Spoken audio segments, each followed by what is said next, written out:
Alhamdulillah, di malam hari ini dengan nikmat dan karunia Allah Azza wa Jal kita bisa dipertemukan kembali di taman-taman sorga, di majlis ilmu. Tentu sebuah kebahagiaan bagi seorang muslim bisa duduk di majlis ilmu, karena para ulama mengatakan bahwa hati yang hilang itu salah satunya karena hilang di majlis ilmu. Salawat juga salam tak lupa kita hadiahkan kepada Rasul kita Nabi besar Muhammad sallallahu alaihi wa ala alihi wasallam. Pembahasan di malam hari ini sebagaimana sudah diumumkan, kita akan membahas tentang satu kisah dari kisah-kisah Al-Quran, seorang nabi atau seorang yang saleh yang ditidurkan Allah Subhanahu wa taala selama 1 abad. Siapa nabi ini? Ma'asyiral muslimin yang dimuliakan Allah Subhanahu wa taala, di dalam surah Al-Baqarah, tepatnya ayat ke-259,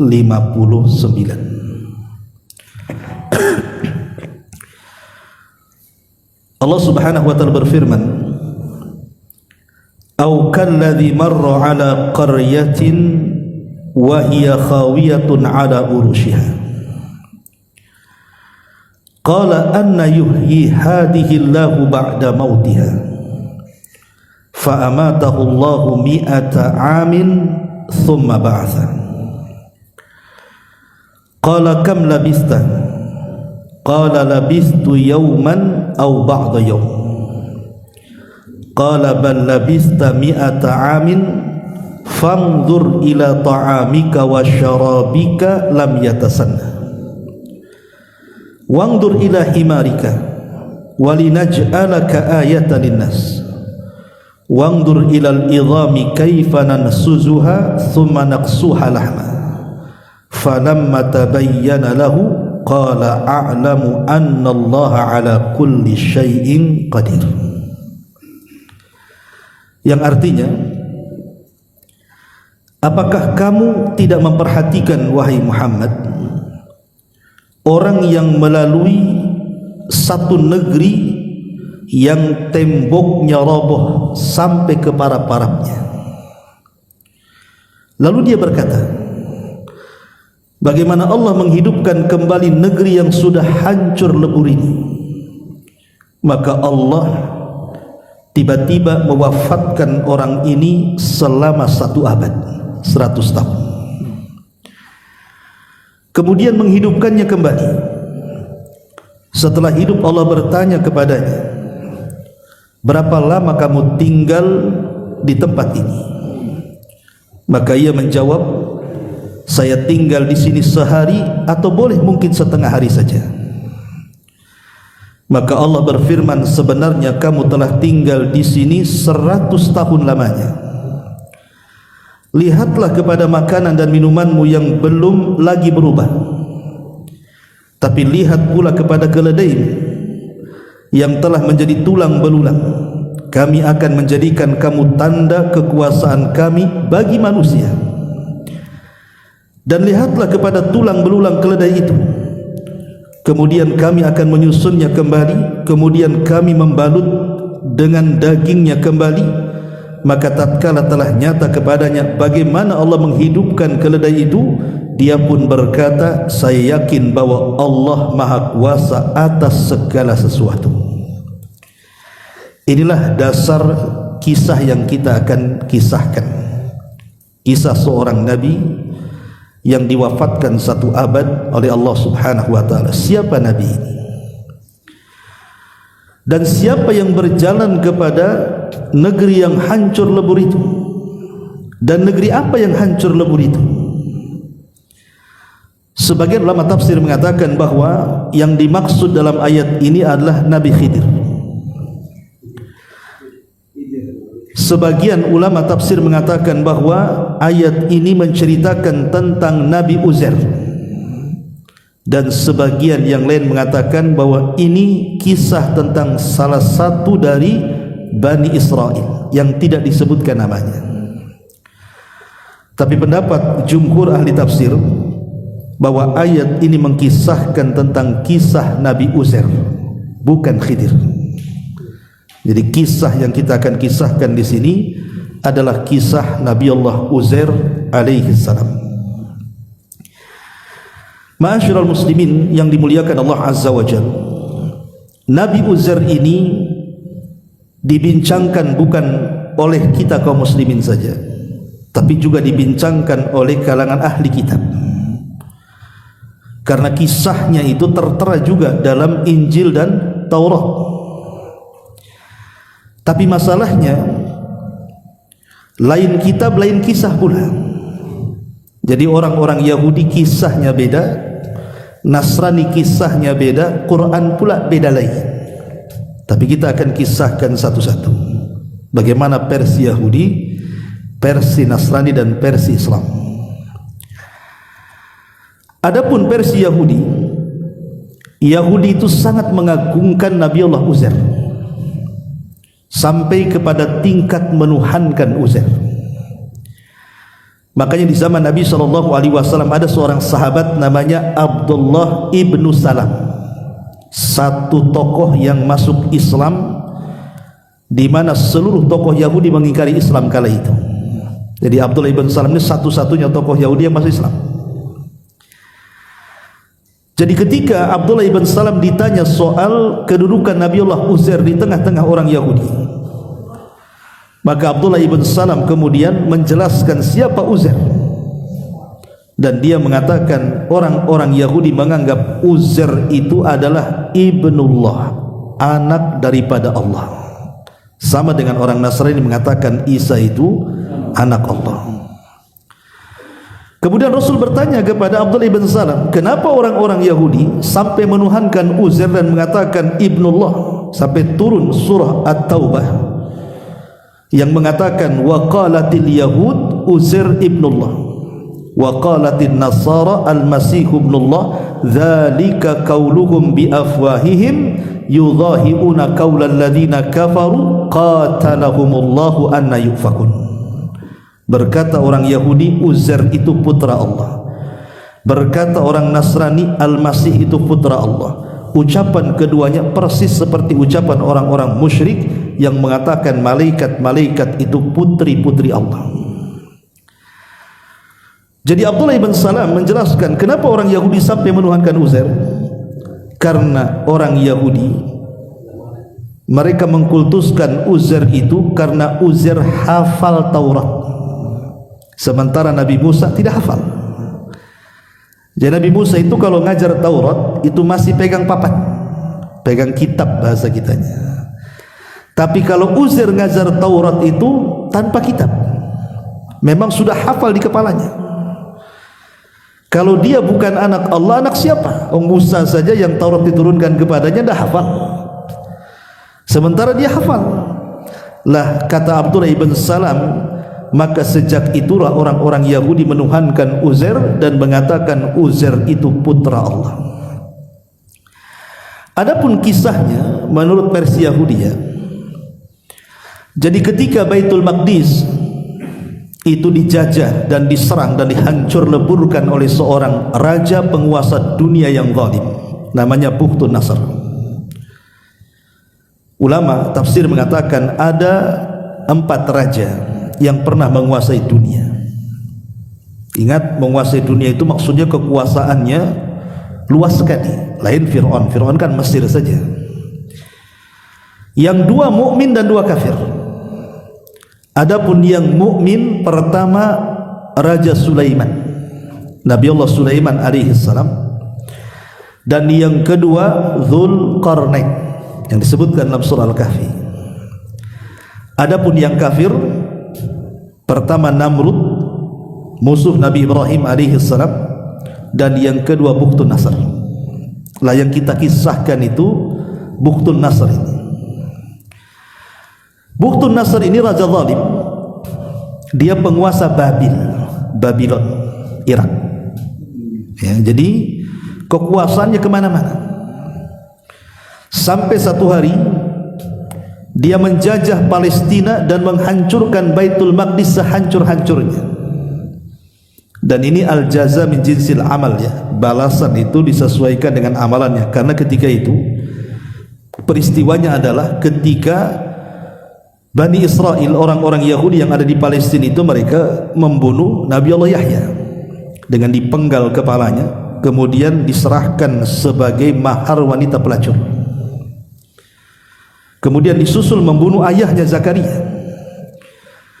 Makanya karena mereka sudah membunuh dua orang mulia, maka Allah kirimkan Bukhtun Nasr untuk menghancurkannya. Kezaliman dilawan dengan orang yang jauh lebih zalim lagi. Itu namanya al-jaza min jinsil amal. Balasan itu disesuaikan dengan amalannya. Lah setelah kemudian menghancurkan Baitul Maqdis, maka mereka pun menawan perempuan dan anak-anak. Adapun yang laki-lakinya dibantai. Lah salah satu anak-anak yang ditawan itu adalah Uzair. Uzair ini salah satu anak yang ditawan. Dibawalah Uzair ini oleh Bukhtun Nasr ke Irak. Lah setelah kemudian berlalu tahun demi tahun sampai 40 tahun, maka kemudian Persia menyerang Romawi kuno tentunya, ya, dan kalah. Persia inilah yang kemudian mengembalikan orang-orang Yahudi dari Babylon, Irak menuju Baitul Maqdis. Lah salah satunya yang dibawa adalah Uzair, karena ketika itu Uzair memiliki kemuliaan di tengah-tengah Bani Israel, mampu menghafal Taurat dan dimuliakan ketika itu. Lah sejak itulah orang-orang Yahudi menganggap Uzair itu putra Allah. Ini versinya orang-orang Yahudi. Kita masuk kepada versi orang-orang Nasrani. Orang-orang Nasrani menganggap Uzair itu namanya Azar. Dan Azar ini adalah sahib ataupun kawan dekatnya Nabi Isa. Jadi Nabi Isa itu punya sahib, punya kawan dekat namanya Azar, atau bahasa kita Uzair. Dan jauh tempatnya. Dan Azar ini punya dua saudara namanya Maryam dan Marthad. Lah ketika kemudian Uzair atau Azar ini sakit parah yang mengantarkan kepada kematiannya. Ketika itu Marthad ingin memberitahu saudaranya Isa bin Maryam bahwa temannya sedang sakit parah. Cuman karena perjalanannya perlu berhari-hari, dari tempat Azar ke Nabi Isa ini memerlukan 40 hari perjalanan. 20 hari berarti PP 40 hari. Berangkatlah Marthad, rupanya Azar ini sudah meninggal. Dan Marthad tidak tahu kalau dia meninggal, karena dia ingin memberitahu Nabi Isa. Lah ketika Nabi Isa alaihi salatu wassalam mendengar saudaranya sakit parah, tentu seorang nabi ingin berikan contoh mengunjungi orang sakit, kan gitu. Maka berangkatlah kemudian Isa untuk menjenguk Azar ini. Tapi setelah sampai di desanya, Maryam saudarinya menjelaskan Azar sudah meninggal semenjak saudaranya hendak memberitahu sakitnya kepada Isa. Berarti kematiannya sudah 40 hari itu. Maka Isa bin Maryam kemudian bertanya, di mana kuburnya? Akhirnya kemudian ditunjukkanlah kuburnya Azar ini. Ketika sudah sampai di kuburan, maka Isa mengatakan, cabutlah batunya, maisannya. Maka Isa pun berdoa kepada Allah Subhanahu wa ta'ala agar Allah menghidupkan Azar ini. Maka kemudian Isa pun berdoa, kemudian salat 2 rakaat. Setelah itu kemudian memanggil, ya Azar, ya Azar. Tiba-tiba keluar dari kuburnya tuh Azar hidup kembali.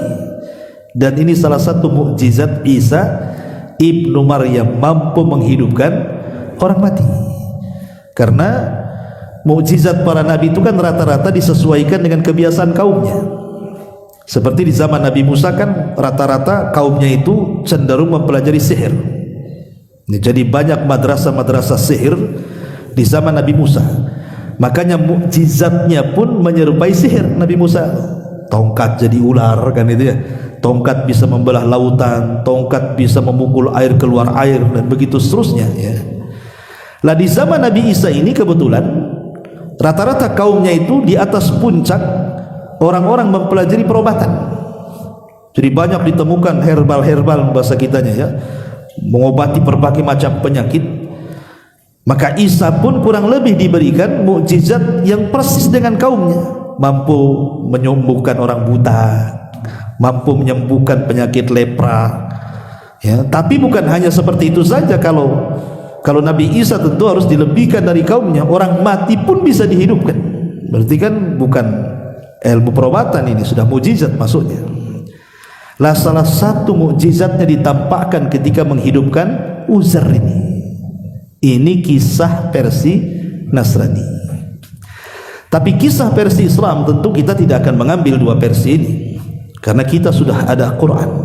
Kita akan mengacu kisahnya kepada Al-Quran yang kita baca, Al-Baqarah 259 yang tadi di muqaddimah saya baca. Baik, kita akan jelaskan kisah versi kita kaum muslimin. Ma'asyiral muslimin yang dimuliakan Allah Subhanahu wa taala, Uzair ini kalau diusut nasabnya maka akan sampai kepada Harun ibnu Imran, dan Harun itu saudara daripada Nabi Musa. Berarti nasabnya sampai kepada Nabi Harun, putra daripada Imran, dan Nabi Harun tentu sampai kepada nasab Uzair itu sampai Harun dan sampai Ibrahim, karena dia adalah nabi-nabi Bani Israel. Itu secara nasab. Jadi kisahnya setelah Palestina ataupun Baitul Maqdis itu hancur sehancur-hancurnya, sebagaimana tadi saya sudah singgung bahwa Baitul Maqdis ini sudah dihancurkan oleh Bukhtun Nasr. Jadi habis, betul-betul habis.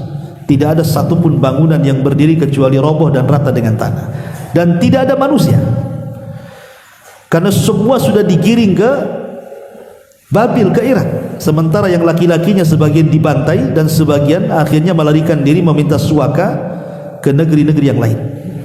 Jadi negeri itu betul-betul hancur lebur. Lah Allah Subhanahu wa taala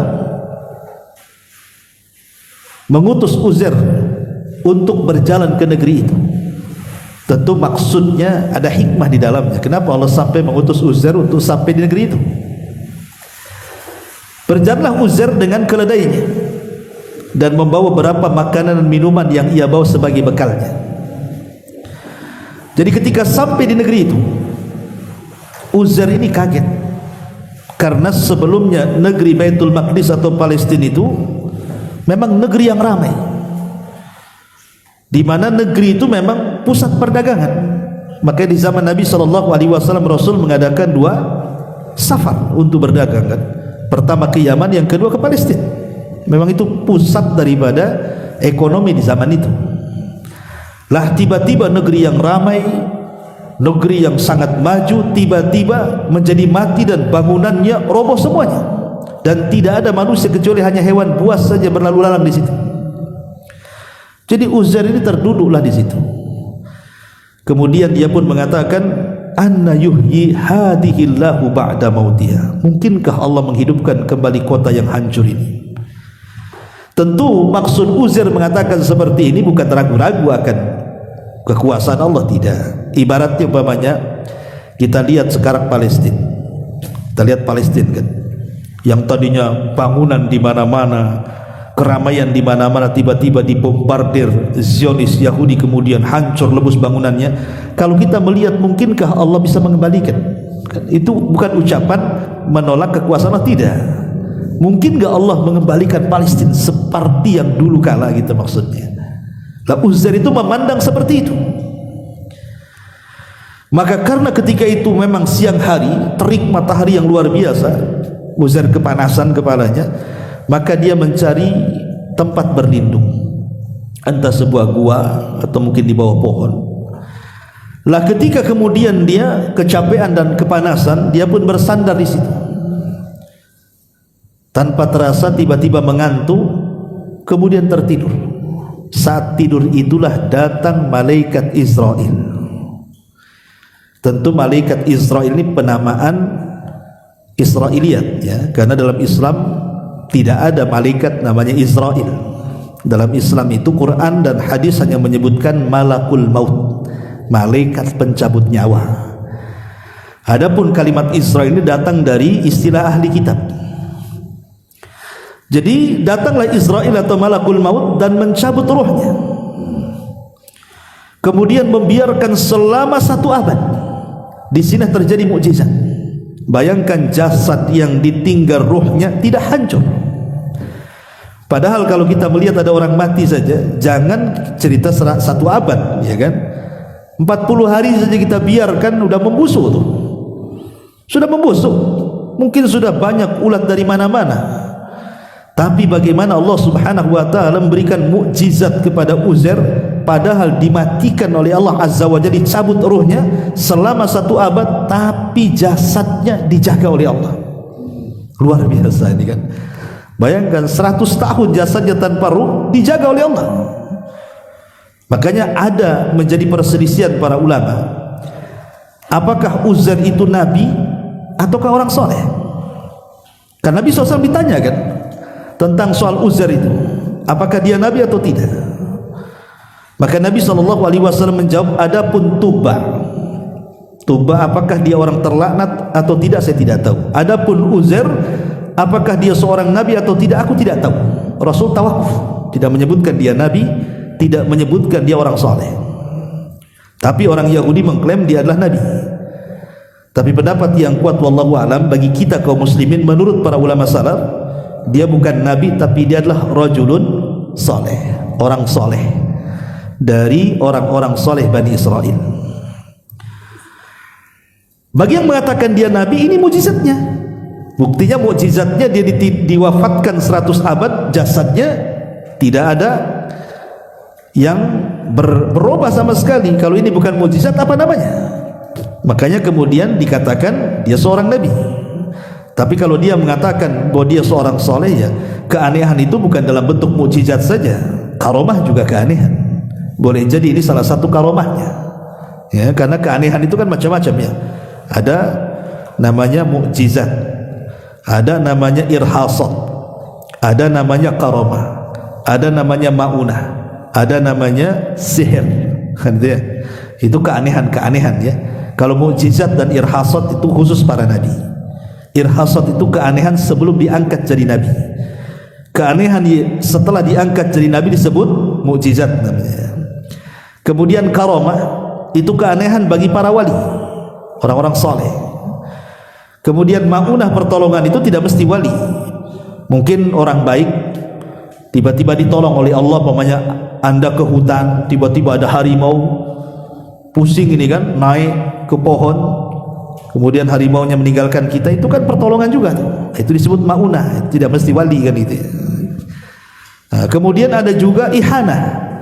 Ihanah ini dalam rangka menghinakan, keanehan tapi dalam bentuk menghinakan. Seperti di zaman Rasul ada seorang nabi palsu namanya siapa? Musailamah Al-Kadzab. Itu kan nabi palsu. Tapi ada juga yang beriman kepada Musailamah Al-Kadzab. Jadi ada orang buta sebelah ingin diobati, sebagaimana ada orang buta datang kepada Nabi, diludahi, sembuh. Jadi orang ini datang kepada Nabi palsu, Musailamah Al-Kadzab, pengen matanya sembuh, diludahi, bukannya sembuh jadi dua-duanya buta. Tadinya satu jadi dua butanya. Itu namanya ihanah, namanya menghinakan bahwa dia bukan nabi gitu ya. Ada namanya sihir. Sihir kan biasa dukun-dukun, nah itulah sihir ya. Intinya bahwa Uzair ini kemudian tertidur 100 tahun atau 1 abad. Pas dia tidur, karena kan tidurnya anggaplah zuhur, siang-siang, kemudian dibangunkan asar. Jadi seolah-olah baru saja tidur kemudian bangun jadinya kan.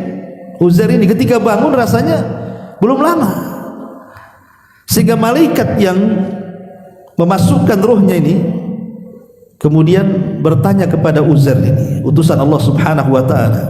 Apa kata malaikat ini? Kam labista, berapa lama kau tinggal di sini wahai Uzair? Kata Uzair, yauman au ba'dha yaum. Oh, mungkin sehari atau setengah hari, karena perasaan dia tidur zuhur bangun asar baru sebentar aja itu katanya. Tapi malaikat ini ingin menjelaskan, tidak, engkau ini sudah 100 tahun Makanya Allah Subhanahu wa taala mengatakan qala bal labista mi'ata amin. Tidak, engkau sudah 100 tahun tidur. Uzair enggak percaya. Masa 100 tahun katanya. Pas dia melirik makanan minumannya enggak ada yang berubah. Mana ada 100 tahun nih makanannya tetap, minumannya tetap. Namanya makanan jangan lagi 100 tahun, sehari saja bisa berubah kan gitu. Kita umpamanya buat susu nih, satu hari kita buat susu, satu minggu kita minum bagaimana mencret tuh, udah berubah semuanya kan. Uzair nggak percaya loh, kalau memang 100 tahun kenapa makanan tak berubah, kenapa minuman tak berubah kan gitu ya. Tapi malaikat ini mengatakan tidak, engkau sudah tidur 100 tahun, 1 abad. Kalau nggak percaya lihat keledaimu, jangan lihat makanan. Dan ini juga sebuah mukjizat, di mana makanan dan minuman itu tidak berubah seperti makanan minuman ahli surga. Makanan minuman ahli surga kan tidak berubah, bahkan semakin hari semakin lezat kan begitu. Tetapi ketika kemudian Uzair melihat keledainya sudah mati. Namanya keledai diikat 100 tahun gak dikasih makan, dia mati kan gitu ya. Sudah tinggal tulang belulangnya saja. Dari situlah Uzair baru sadar, oh iya, kenapa keledainya kok tinggal tulang belulang saja. Akhirnya kemudian Allah Subhanahu wa taala ingin menunjukkan bahwa Allah mampu menidurkan atau mewafatkan Uzair 100 tahun sebagaimana Allah mampu menghidupkan keledai yang mati. Dari situlah kemudian Uzair menyaksikan bagaimana keledai itu dihidupkan. Tiba-tiba tulang-tulangnya itu kembali lagi, terakit kembali.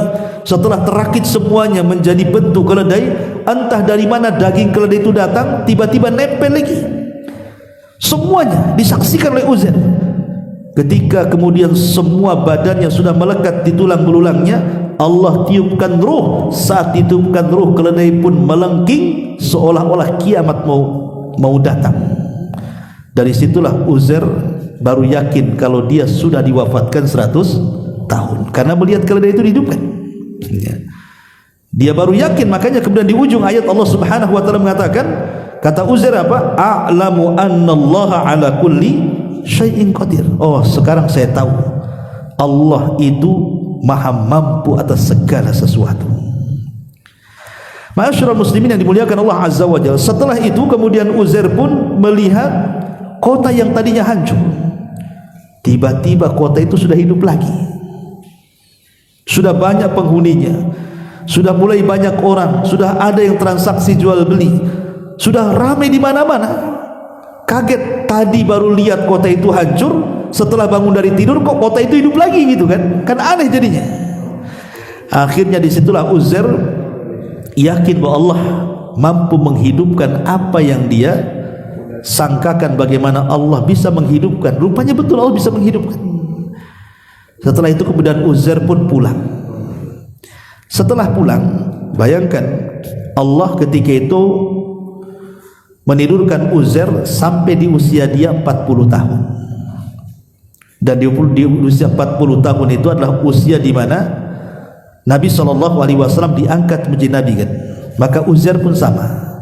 Jadi ketika dibangunkan Allah, maka Uzair itu usianya 40 tahun. Jadi ketika Uzair sudah 40 tahun tapi tidak berubah, berarti kalau seandainya mau dihitung dengan tidurnya, berarti Uzair itu usianya 140 tahun gitu kan. Tetapi dalam tidurnya Uzair 100 tahun itu tidak ada yang berubah sedikit pun. Kalau kita usia 40 tahun kemudian Allah kasih 100 tahun, mungkin sudah keriput semua tuh. Sudah beruban semua. Sudah pakai tongkat, boleh jadi sudah terbaring tak sanggup bangun. Tapi Uzair ini seolah-olah usia 40 tahun karena yang 100 tahun tidur gak dihitung tuh. Pulang dia. Uzair ini punya pembantu dan punya anak. Jadi ketika ditinggalkan oleh Uzair itu, pembantunya usia 20 tahun dan anaknya usia 8 tahun. Jadi dia datang tuh, sampai kemudian setelah sampai di rumahnya, dia melihat ada nenek yang sedang duduk di situ. Kemudian kata Uzair kepada nenek itu, "Nek, betulkah ini rumahnya Uzair?"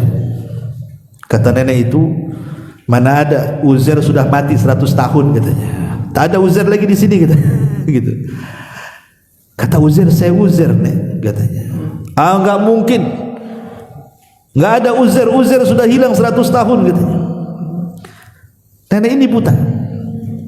Dan dia mengatakan kalau memang engkau Uzair, Uzair ini adalah orang yang soleh, mustajab doa. Kalau memang engkau seorang Uzair, pasti doamu akan dikabulkan. Kalau gitu doakan kepada Allah, sembuhkan mataku. Ketika kemudian Uzair pun berdoa kepada Allah, kemudian mengusap kedua mata nenek ini, nenek ini tiba-tiba mampu melihat. Ketika melihat Uzair, kaget dia, karena ini kan mantan pembantunya. Dulu usianya 20 tahun, sekarang sudah 120 tahun, sudah keriput. Tengok Uzair masih muda kan begitu. Tapi dia tahu Uzair itu bagaimanapun 20 tahun kan sudah mengenali majikannya kan gitu. Kaget dia. Saking kagetnya akhirnya dibawalah Uzair ini untuk menemui anaknya. Lah kebetulan anak itu jadi tokoh di situ. Karena bapaknya tokoh, tentu anaknya jadi tokoh juga. Sedang memimpin sebuah majelis gitu. Kemudian ketika datang pembantunya ini yang sudah 120 tahun ngasih tahu bahwa Uzair sudah datang. Uzair sudah datang katanya. Orang nggak ada yang percaya kan gitu. Termasuk anaknya pun tidak percaya karena anaknya masih kecil ketika itu. Nah, usia 8 tahun.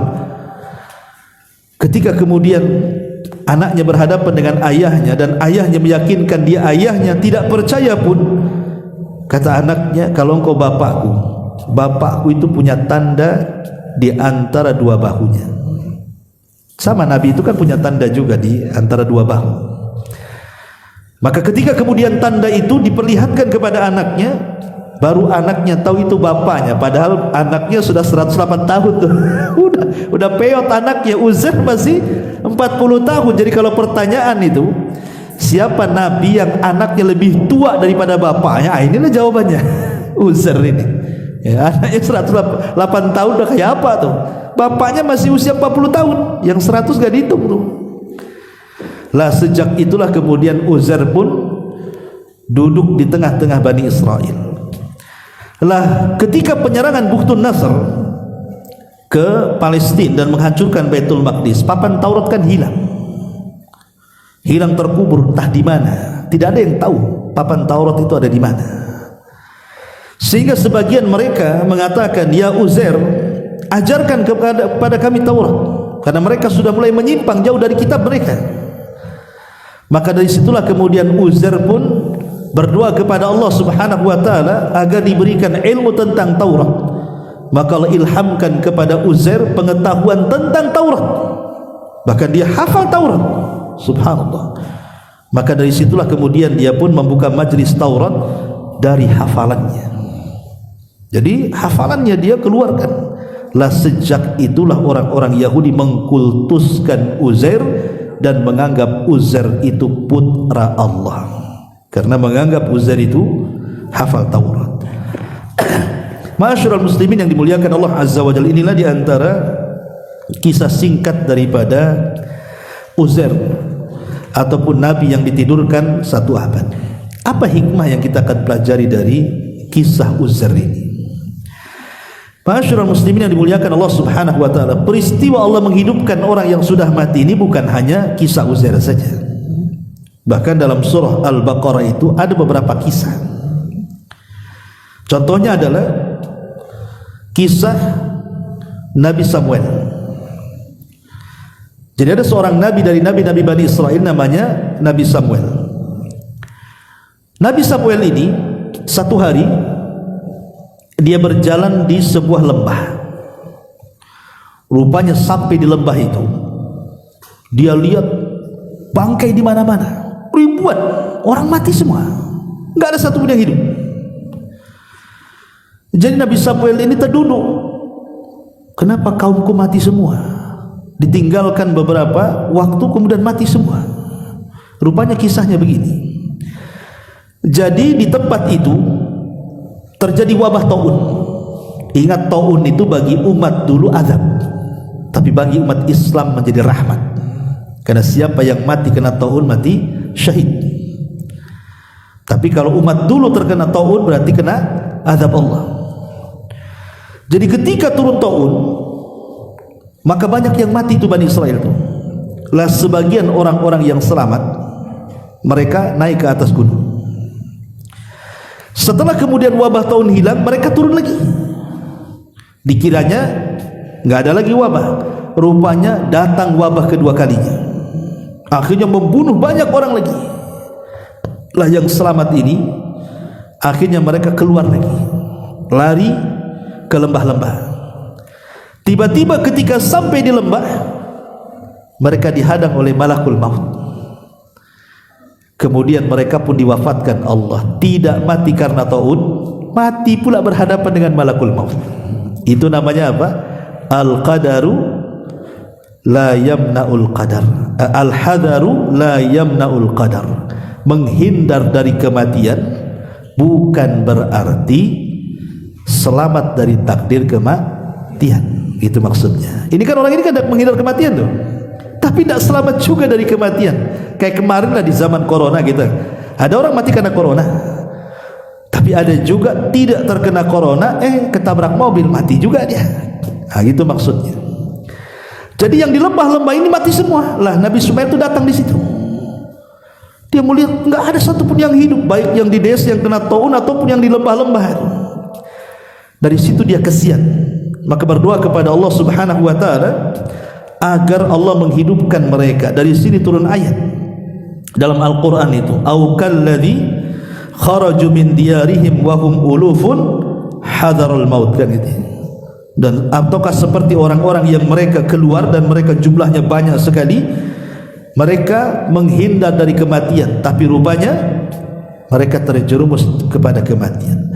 Lah setelah itu Nabi Samail berdoa, mereka hidup lagi. Nah ini juga satu kisah di mana Allah Subhanahu wa taala sanggup menghidupkan orang mati. Itu pun masih disebutkan dalam surah Al-Baqarah. Kemudian kisah yang ketiga juga yang masih berkisah bagaimana Allah sanggup menghidupkan orang mati, itu kisah Al-Baqarah, kisah sapi betina kan. Ketika ada orang kaya, dia tidak punya anak, akhirnya mengangkat ponakannya sebagai anak angkatnya. Tapi tiba-tiba kemudian ponakannya melihat kekayaan ayah angkat yang merupakan pamannya, tergiur dia.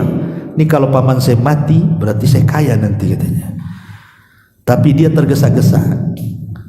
Dia tergesa-gesa dengan cara apa? Tidak menunggu warisannya, tidak menunggu dia mati dulu, tapi cepat mati, dibunuh dia.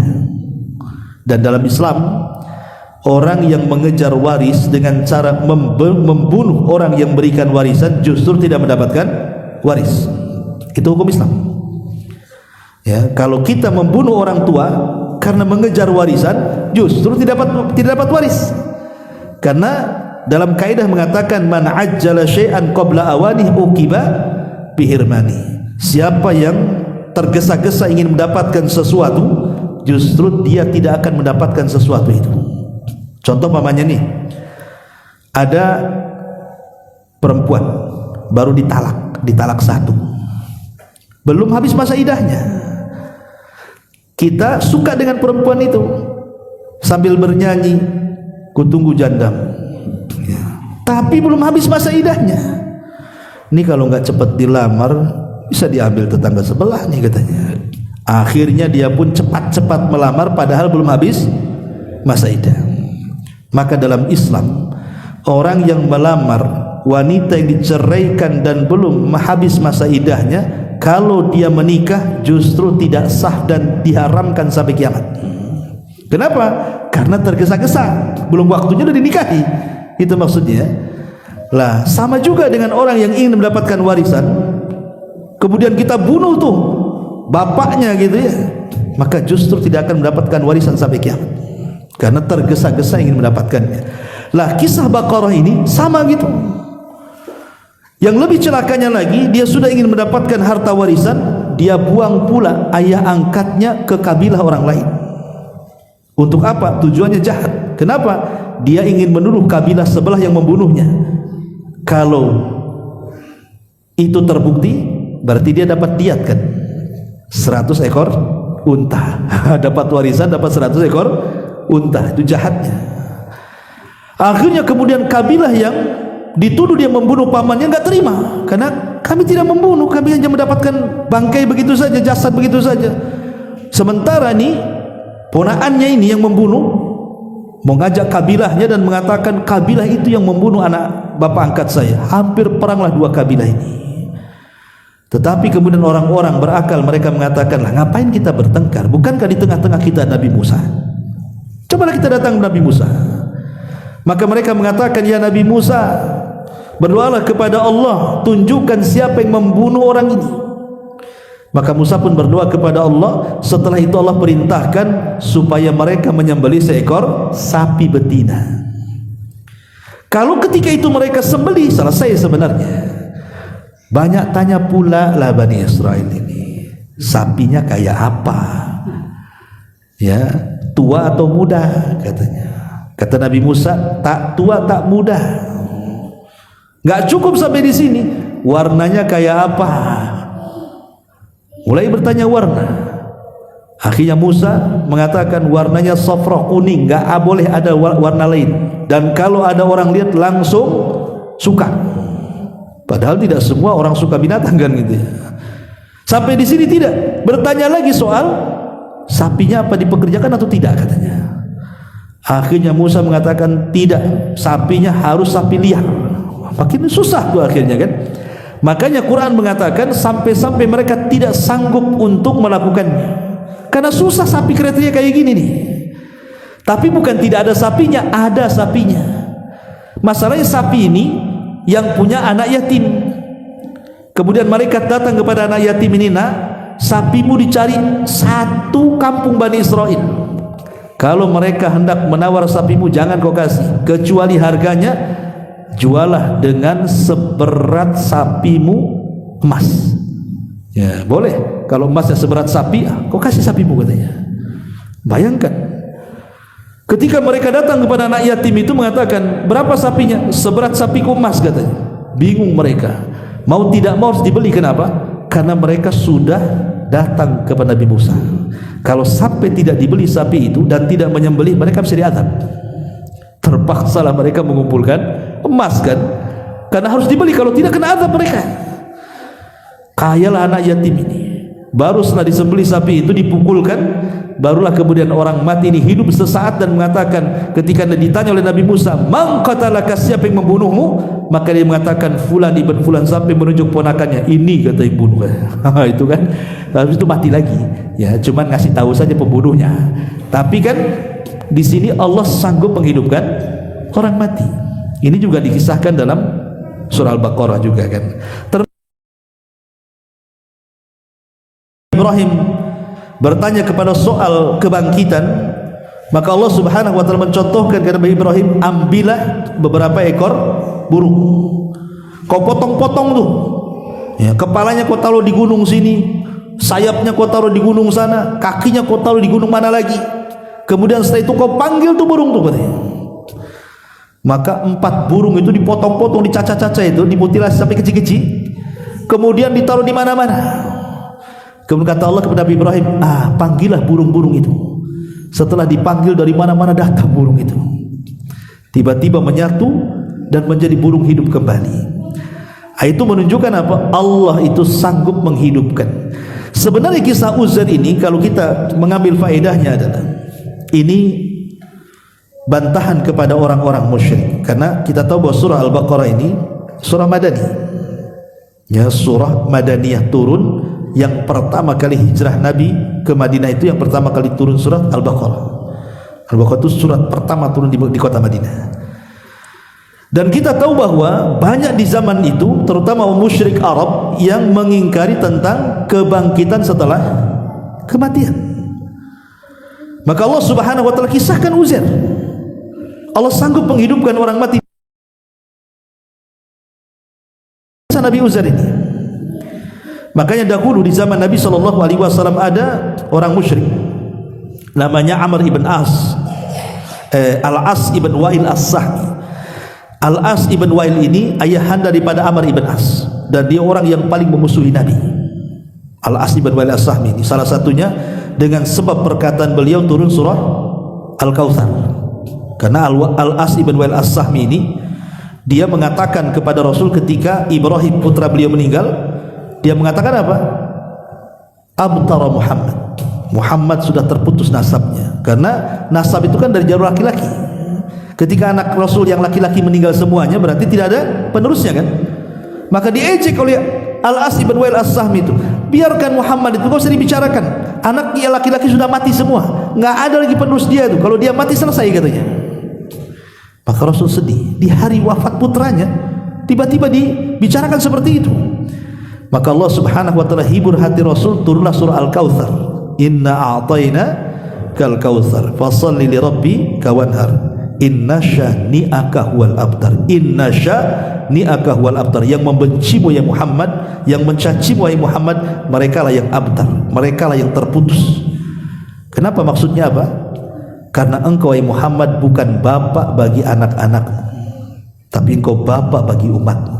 Makanya istri-istri Nabi disebut Ummul Mukminin, berarti Rasul Abul Mukminin. Kalau istri Rasul disebut ibunya orang-orang yang beriman, berarti Rasul bapaknya orang yang beriman.